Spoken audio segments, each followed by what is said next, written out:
আসসালামু আলাইকুম। সবাইকে স্বাগত জানাচ্ছি আমার দেশ লিড নিউজে। সঙ্গে আছি তামান্না মিনহাজ। আমাদের আজকের লিড নিউজের শিরোনাম, বাংলাদেশের বিরুদ্ধে যুদ্ধ শুরু করেছে ভারত। নিউজটি লিখেছেন আমাদের স্টাফ রিপোর্টার ও বিশ্ববিদ্যালয় প্রতিনিধি। চলুন দর্শক, জেনে নেওয়া যাক লিড নিউজটির বিস্তারিত।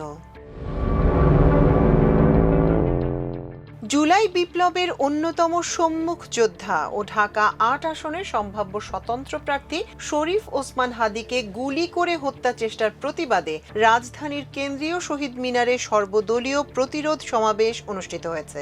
গতকাল সোমবার বেলা ৩টায় ইনকিলাব মঞ্চের আহ্বানে শুরু হওয়া এই সমাবেশে ফ্যাসিবাদ বিরোধী এবং ভারতীয় আধিপত্য বিরোধী বিভিন্ন রাজনৈতিক দল, ছাত্র সংগঠন ও জুলাই অভ্যুত্থান কেন্দ্রিক প্ল্যাটফর্মের নেতাকর্মীরা অংশ নেন।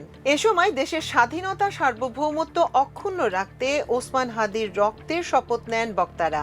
অনুষ্ঠানে বক্তারা বলেন, আন্তর্জাতিক আইন অনুযায়ী ভারত বাংলাদেশের বিরুদ্ধে অঘোষিত যুদ্ধ ঘোষণা করেছে এবং এর বিরুদ্ধে অবিলম্বে জাতিসংঘের সাধারণ পরিষদ ও নিরাপত্তা পরিষদে যেতে হবে। অনুষ্ঠানে সভাপতির বক্তব্যে আমার দেশ সম্পাদক মাহমুদুর রহমান বলেন, ভারতে নিরাপদ আশ্রয়ে বসে খুনি হাসিনা দেশব্যাপী সন্ত্রাসী নেটওয়ার্ক গড়ে তুলে গণ অভ্যুত্থানের নেতৃত্ব দানকারীদের টার্গেট কিলিং এ লিপ্ত হয়েছে।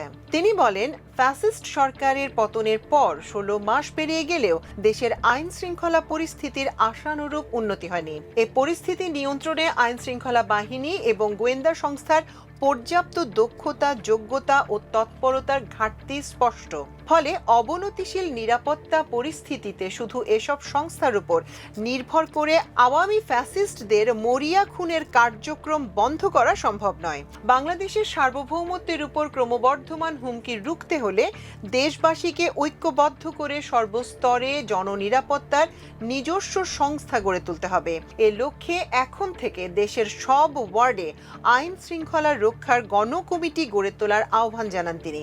আমার দেশ সম্পাদক বলেন, খুনি হাসিনাকে ভারত থেকে ফিরিয়ে না আনা গেলে রাষ্ট্র হিসেবে বাংলাদেশের অস্তিত্ব গুরুতর ঝুঁকির মুখে পড়বে। পাশাপাশি ভবিষ্যতে নির্বাচিত প্রতিটি সরকারকে ভারত ব্ল্যাকমেইলের মাধ্যমে নিজেদের শর্তে বাংলাদেশ পরিচালনা করতে বাধ্য করবে, এমন আশঙ্কাও অমূলক নয়। তাই আমাদের দ্বিতীয় কর্মসূচি হবে ভারতীয় মোদী সরকারকে স্পষ্টভাবে জানিয়ে দেয়া যে আগামী ২৫শে ডিসেম্বরের মধ্যে খুনি হাসিনাকে বাংলাদেশে ফিরিয়ে দিতে হবে। তিনি বলেন, বাংলাদেশ সরকারের হাতে এই ঘাতককে তুলে দেওয়ার দাবিতে আজ থেকে সারা দেশে সভা সমাবেশ ও বিক্ষোভ মিছিল শুরু করুন। আমরা ২৬শে ডিসেম্বর ঢাকায় মহাসমাবেশ করে খুনি হাসিনাকে ধরে আনার পরবর্তী কর্মসূচি ঘোষণা করব।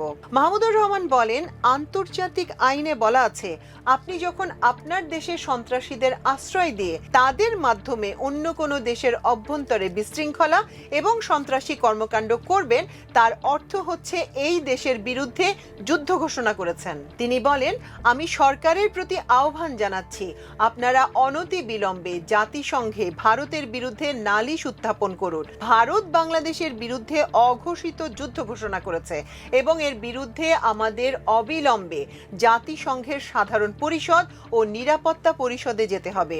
রাজনৈতিক দলগুলোর উদ্দেশ্যে আমার দেশ সম্পাদক বলেন, অনেক রাজনৈতিক নেতা বলে থাকেন ভারতের সঙ্গে বন্ধুত্ব করা ছাড়া নাকি ক্ষমতায় যাওয়া যায় না, কিংবা গেলেও টিকে থাকা যায় না। তাই যদি হয় তাহলে শেখ হাসিনাকে পালিয়ে সে দেশে আশ্রয় নিতে হতো না। এ সময় হাদির রক্তের শপথ নিয়ে মাহমুদুর রহমান বলেন, আমরা সরকারের প্রতি আহ্বান জানাচ্ছি, ২৫শে ডিসেম্বরের মধ্যে যদি এই খুনিদের পাঠিয়ে দেওয়া না হয় তাহলে বাংলাদেশে কর্মরত প্রতিটি ভারতীয়র পারমিট বাতিল করতে হবে।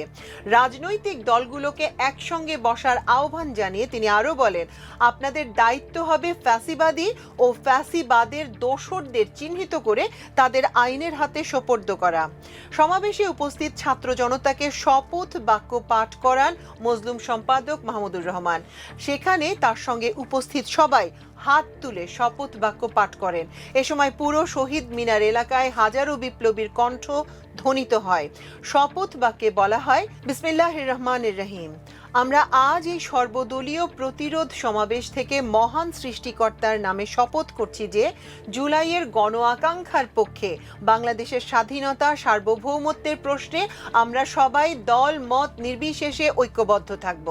দেশের গণতন্ত্র, মানুষের অধিকার ও জাতীয় স্বার্থের বিরুদ্ধে যে কোনো দমনমূলক, ফ্যাসিবাদী ও পরাধীনতামূলক রাজনীতির বিরুদ্ধে প্রতিরোধ গড়ে তুলব এবং ভারতীয় আধিপত্যের তাবেদারি, জনবিরোধী ও রাষ্ট্রের স্বার্থবিরোধী শক্তি, গুম খুন ও হত্যাকারীদের দল, ভারতের মদতপুষ্ট আওয়ামী লীগ, তাদের সহযোগী, তাদের পক্ষে বয়ান উৎপাদনকারী কালচারাল ফ্যাসিস্ট কাউকে এই বাংলাদেশে অপরাজনীতি করতে দেব না এবং তাদের রাজনীতিতে প্রাসঙ্গিক করতে আমরা কখনোই সহযোগিতা করব না। আইনের শাসন, জনতার ক্ষমতা এবং একটি স্বাধীন সার্বভৌম বাংলাদেশ প্রশ্নে আমরা আপোষহীন থাকব। এই মর্মে আমরা আজ শপথ গ্রহণ করলাম। ইনকিলাব জিন্দাবাদ। এর আগে গত বছরের ৪ আগস্ট এখান থেকে ফ্যাসিবাদ পতনের এক দফা ঘোষণা করেন বৈষম্য বিরোধী ছাত্র আন্দোলনের নেতা নাহিদ ইসলাম।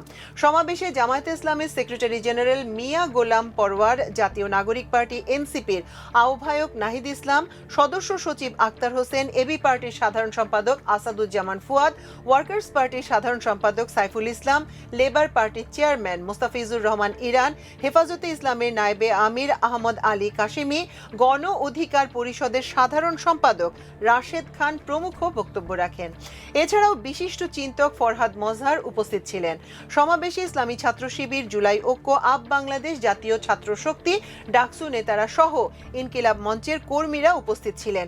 তবে সমাবেশে বিএনপির পক্ষ থেকে কেউ উপস্থিত ছিলেন না। ইনকিলাব মঞ্চের সদস্য সচিব আব্দুল্লাহ জাবের জানান, বিএনপি সরাসরি উপস্থিত না হলেও জানিয়েছে ইনকিলাব মঞ্চের সব আন্দোলনের সঙ্গে তারা একাত্মতা পোষণ করে। সমাবেশে জামায়াতের সেক্রেটারি জেনারেল মিয়া গোলাম পরওয়ার বলেন, প্রকাশ্য দিবালোকে একজন সংসদ সদস্য প্রার্থীকে গুলিবিদ্ধ করা কোনো বিচ্ছিন্ন ঘটনা নয়, এটি একটি পরিকল্পিত প্যাকেজ প্রোগ্রামের অংশ। হামলার বিষয়ে আগে জানানোর পরও রাষ্ট্রের গোয়েন্দা ও আইন শৃঙ্খলা রক্ষাকারী বাহিনী কার্যকর কোনো ব্যবস্থা নেয়নি। স্বরাষ্ট্র মন্ত্রণালয় ও আইন শৃঙ্খলা রক্ষাকারী বাহিনীর এই ব্যর্থতার দায় সরকারকে নিতে হবে। রাজধানী থেকে গ্রাম পর্যন্ত যেসব এলাকায় অবৈধ অস্ত্রধারীরা অবস্থান করছে তাদের অবিলম্বে গ্রেপ্তারের দাবি জানান তিনি। পাশাপাশি তিনি আহত ওসমান হাদির দ্রুত সুস্থতা কামনা করেন এবং জাতীয় স্বাধীনতা ও সার্বভৌমত্ব রক্ষায় ঐক্যবদ্ধ প্রতিরোধ গড়ে তোলার আহ্বান জানান। এনসিপির আহ্বায়ক নাহিদ ইসলাম স্বরাষ্ট্র উপদেষ্টার পদত্যাগ দাবি করে বলেন, নৈতিকভাবে তিনি আর এই দায়িত্বে থাকতে পারেন না। 5 আগস্টের পরও দেশের আইন শৃঙ্খলা পরিস্থিতির উন্নতি হয়নি এবং জুলাই অভ্যুত্থানে অংশ নেয়া ব্যক্তিদের টার্গেট করা হচ্ছে বলে অভিযোগ করেন তিনি। একই সঙ্গে গোয়েন্দা সংস্থাগুলোর ভূমিকা নিয়েও প্রশ্ন তোলেন নাহিদ ইসলাম। এবি পার্টির সাধারণ সম্পাদক ব্যারিস্টার আসাদুজ্জামান ফুয়াদ বলেন, 1971 সালের মুক্তিযুদ্ধ পরবর্তী সময় থেকে বাংলাদেশকে দুর্বল করার একটি ধারাবাহিক প্রক্রিয়া চলমান রয়েছে। তিনি অভিযোগ করে বলেন, রাষ্ট্রের প্রশাসন ও নিরাপত্তা কাঠামোর ভেতরে ঘাপটি মেরে থাকা একটি গোষ্ঠী দেশের স্বাধীনতা ও গণ অভ্যুত্থানের চেতনা নষ্ট করতে সক্রিয়। তিনি জুলাই অভ্যুত্থানের পক্ষের শক্তিগুলোকে বিভক্ত না হয়ে ঐক্যবদ্ধ থাকার আহ্বান জানিয়ে বলেন, বিভক্তি তৈরি হলে গোটা জাতি সংকটে পড়বে। অন্তর্বর্তী সরকারের সাবেক তথ্য উপদেষ্টা মাহফুজ আলম বলেন, মুজিববাদ টিকিয়ে রাখার জন্য ভারতীয় আধিপত্যবাদকে সহায়তা করা হয়েছে। এই আধিপত্য বজায় রাখতে সাংস্কৃতিক অ্যাক্টিভিস্ট, বুদ্ধিজীবী, শিক্ষক, আইন অঙ্গনের মানুষ সবাইকে ধাপে ধাপে কবজা করে ফেলা হয়েছে। তিনি বলেন, 5 আগস্টের পর আমাদের হাতে ক্ষমতা ছিল মুজিববাদী শক্তি, আওয়ামী লীগ ও 14 দলীয় সন্ত্রাসীদের প্রত্যেকটি বাড়ি চুরমার করে দেওয়ার, কিন্তু আমরা নিজেদের সংযত করেছি। সেই সংযমের সুযোগ নিয়েই আজ তারা আবার সাহস পাচ্ছে। মাহফুজ আলম বলেন, আমরা যদি ক্ষমা করে ভুল করে থাকি তাহলে আজ আমরা প্রতিজ্ঞা নিচ্ছি আর ক্ষমা করব না। আমরা ভেবেছিলাম দেশের রাজনৈতিক লড়াই দেশের ভেতরেই রাজনৈতিকভাবে মোকাবেলা করব, কিন্তু যারা এদেশের লড়াইকে দেশের বাইরে নিয়ে যাচ্ছে তাদের আমরা স্পষ্টভাবে হুঁশিয়ার করে দিতে চাই, যদি এদেশের লড়াই দেশের বাইরে যায় তাহলে দেশের মুক্তির লড়াইও দেশের বাইরে যাবে। তিনি বলেন, বাংলাদেশে ভারতের স্বার্থ ও বিদেশি শক্তির স্বার্থ যারা রক্ষা করবে তাদেরও নিরাপদ থাকতে দেয়া হবে না।